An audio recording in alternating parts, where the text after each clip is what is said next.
سامعین مکرم، جو بھی اہل تشیع مذہب سے واقفیت رکھتا ہے وہ بخوبی جانتا ہے کہ اہل تشیع مذہب اسلام مخالف مذہب ہے۔ یہ اللہ تعالیٰ کی، رسول اللہ صلی اللہ علیہ وسلم کی، صحابہ کی، اہل بیت کی، اسی طرح دین اسلام کی جا بجا توہین کرتے رہتے ہیں۔ کوئی نہ کوئی بہانہ تراش کے، کوئی نہ کوئی اعتراض اٹھا کے دین اسلام پہ، رسول اللہ کی ذات پہ، صحابہ پہ، اہل بیت پہ کیچڑ اچھالتے رہتے ہیں۔ اس کا ہی ایک نمونہ پیش کیا ہے رافضی ذاکر شہریار رضا عابدی نے، سماعت فرمائیں کہ رسول کی شخصیت کو خراب کیا گیا اور آل رسول کی شخصیت کو خراب کیا گیا اور ان کو قتل کیا گیا۔ آپ کے سامنے ہے صحیح بخاری جلد نمبر 1، ترجمہ ہے مولانا محمد داؤد راز صاحب کا، مرکزی جمعیت اہل حدیث ہند نے اس کو چھاپا ہے، صفحہ نمبر ہے 440۔ روایت نقل ہوئی ہے عمر بن دینار سے، انہوں نے کہا کہ میں نے جابر بن عبداللہ انصاری رضی اللہ عنہما سے سنا، وہ بیان کرتے ہیں کہ رسول اللہ صلی اللہ علیہ وآلہ وسلم نبوت سے پہلے، اب یہاں پر بریکٹ میں ہے نبوت سے پہلے، یہ بخاری میں نہیں ہے، نبوت سے پہلے کعبے کے لیے قریشی کے ساتھ پتھر ڈھو رہے تھے۔ اس وقت آپ تہمت باندھے ہوئے تھے۔ آپ صلی اللہ علیہ وآلہ وسلم کے چچا عباس نے کہا کہ بھتیجے، کیوں نہیں تم تہمت کھول لیتے اور اسے پتھر کے نیچے اپنے کاندھے پر رکھ لیتے؟ اب پھر بریکٹ میں ہے تاکہ تم پر آسانی ہو جائے۔ حضرت جابر نے کہا کہ آپ نے تہمت کھول لیا اور کاندھے پر رکھ لیا، اسی وقت غشی کھا کر گر پڑے، اس کے بعد آپ کبھی ننگے نہیں دیکھے گئے۔ ہمیں یہ چاہیے کہ ہم آپ پر مقدمہ کریں کہ بخاری بین ہونی چاہیے جس میں رسول اللہ کو ننگا دکھایا گیا۔ سامعین، آپ نے سنا، اس رافضی نے بخاری شریف کی روایت کو سہارا بناتے ہوئے اعتراض کیا کہ بخاری کو بین ہونا چاہیے کیونکہ بخاری میں معاذ اللہ رسول اللہ صلی اللہ علیہ وسلم کی شخصیت کو ننگا دکھایا گیا ہے۔ اس کی جرت دیکھیں، رسول انور صلی اللہ علیہ وسلم کے لیے کس قسم کے الفاظ استعمال کر رہا ہے۔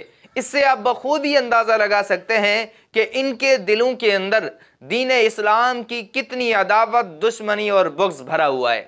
نمبر 2، یہ روایت بخاری شریف کے اندر بھی ہے، مسلم شریف کے اندر بھی ہے، دیگر کئی احادیث کی کتب کے اندر یہ روایت موجود ہے۔ اس روایت کی حقیقت میں آپ کے سامنے واضح کرتا ہوں۔ سب سے پہلے میں آپ کے سامنے روایت پڑھتا ہوں۔ آپ کے سامنے بخاری شریف روایت نمبر 364 ہے۔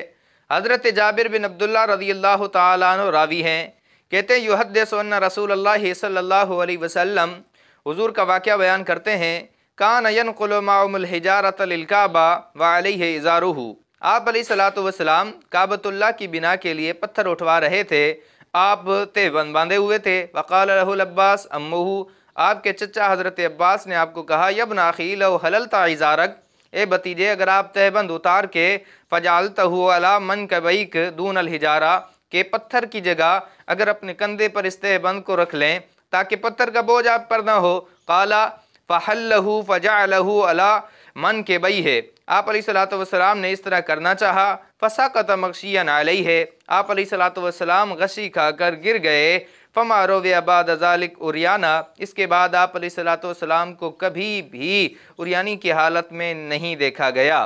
اس روایت کے راوی ہیں حضرت جابر بن عبداللہ رضی اللہ تعالیٰ عنہ، اور یہ یقیناً اس وقت رسول اللہ صلی اللہ علیہ وسلم کے ساتھ نہیں تھے۔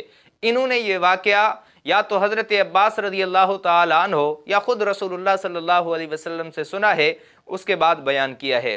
نمبر 2، یہ واقعہ بعثت سے قبل کا ہے۔ آپ علیہ السلام نے اعلان نبوت نہیں فرمایا تھا، اس وقت یہ واقعہ پیش آیا، اور اس وقت بھی اللہ تبارک و تعالی نے اپنے نبی پیارے حبیب علیہ السلام کو اس طرح کرنے نہیں دیا تاکہ کل کے بعد اس جیسے رافضی آپ کی ذات اقدس پہ انگلی نہ اٹھا سکیں۔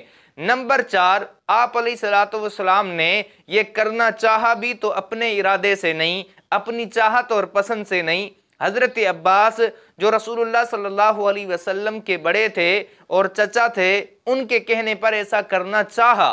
اللہ تعالیٰ نے مکمل طریقے پر اس طرح ہونے بھی نہیں دیا۔ اللہ تعالیٰ نے پردہ پوشی فرمائی اور بے ہوشی آپ پر طاری ہو گئی، غشی طاری ہو گئی۔ اور نمبر 5، اس روایت کے اندر کہیں نہیں ہے کہ آپ علیہ الصلوۃ والسلام لوگوں کے سامنے عریانی کی حالت میں آئے، قطعاً نہیں ہے۔ دوسری روایت میں وضاحت ہے کہ دو بندے ہو کے پتھر اٹھا رہے تھے، آپ کے ساتھ آپ کے چچا حضرت عباس تھے۔ جب یہ حالت ہو گئی، آپ علیہ الصلوۃ والسلام کے چچا نے آپ کو ڈھانپ لیا، اس کے بعد آپ کو ہوش آیا، پوچھا گیا تو آپ نے فرمایا مجھے آواز آئی ہے کہ اے محمد اپنے نگیز کو ڈھانپ لیجئے۔ تو یہ تو فضل و کمال کی بات تھی کہ نبوت سے پہلے بھی، اعلان نبوت سے قبل بھی اس طرح کی حالت آپ پر وارد ہونے نہیں دی گئی۔ اللہ تعالیٰ نے حضور علیہ الصلوۃ والسلام کو نبوت سے قبل بھی ایسے کاموں سے بچایا جس کام پر کل اس جیسے رافضی اعتراض کر سکتے تھے۔ آگے، یہ روافض اتنا گندا مذہب ہے جنہوں نے اللہ کی توہین کی، رسول اللہ کی توہین کی، انبیاء کی توہین کی، صحابہ کی توہین کی، اہل بیت کی توہین کی، دین اسلام کی توہین کی، پھر بھی اس روایت کو سہارا بنا کے یہ کس منہ پہ اعتراض کر رہا ہے؟ کس منہ سے یہ ایسی بات کر رہا ہے؟ اور یہ روایت اگر قابل اعتراض ہوتی تو کبھی بھی محدثین نقل نہ کرتے اور اس پہ محدثین کلام کرتے، لیکن یہ قابل اعتراض ہی نہیں۔ اور ان کے محدث نعمت اللہ جزائری لکھتے ہیں کہ اگر جان بوجھ کے عمل نہ ہو اور صحیح احادیث سے ثابت ہو تو وہ قابل اعتراض نہیں ہوتا، تو یہ جان بوجھ کے نہیں ہے تو قابل اعتراض بھی نہیں ہے۔ اس سے بڑھ کے اس کو الزامی جواب یہ ہے، اس نے کہا بخاری کو بین ہونا چاہیے کیونکہ بخاری میں یہ واقعہ ذکر ہے۔ اسی طرح اگر اس واقعے کی وجہ سے معاذ اللہ بخاری کو بین ہونا چاہیے تو پھر کل تیرے جیسا دوسرا کوئی ذاکر اٹھ کے کہہ سکتا ہے قرآن کو بین ہونا چاہیے، کیونکہ قرآن مجید کے اندر واقعہ مذکور ہے۔